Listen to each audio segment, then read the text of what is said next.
Hello and welcome to the first edition of Comics Off the Page and Into Our Culture.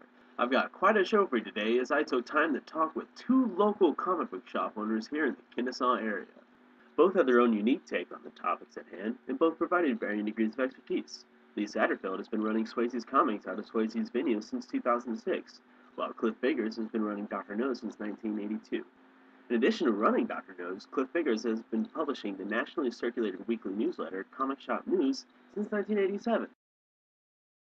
The answers that I got to this question were, for the most part, similar, but they differed in how society views comic books at the moment. I mean, there's people that have doctorates, PhDs, that got them all in, comic books.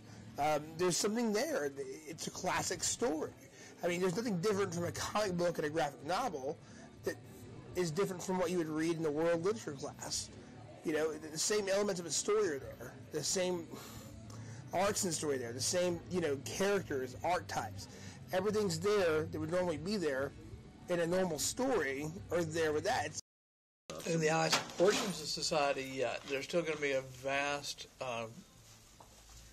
mass audience that's always going to think of comics as kid stuff. They haven't kept up with the medium. They don't keep up with the coverage of the medium. They will assume that comics, for the most part, are still targeted towards kids. But you see more and more mainstream coverage, so I think there is a significant portion of society that does view it that way. I think the fact that comics have made some inroads into classrooms have helped, but it'll be another generation or so before we actually change the minds of the majority of the public.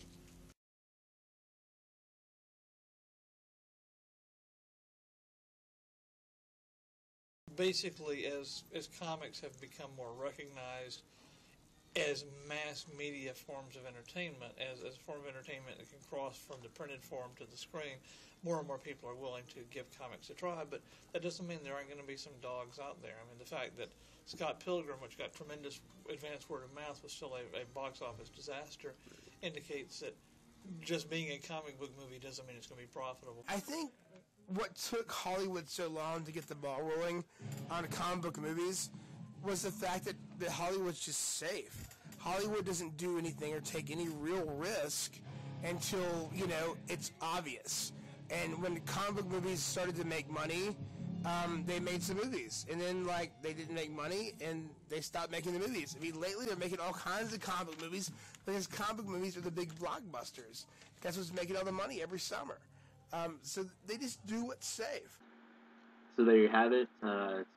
2 questions, 2 answers, 2 comic shop owners. I asked 10 questions in total. Most of them were answered by both guys, and so I'll post the audio for those either on here or on the blog or someplace. You'll be able to find them if you really want to check out to see what else they have to say. And I'll also post the questions themselves. So till then, like, subscribe, whatever. Check out the blog.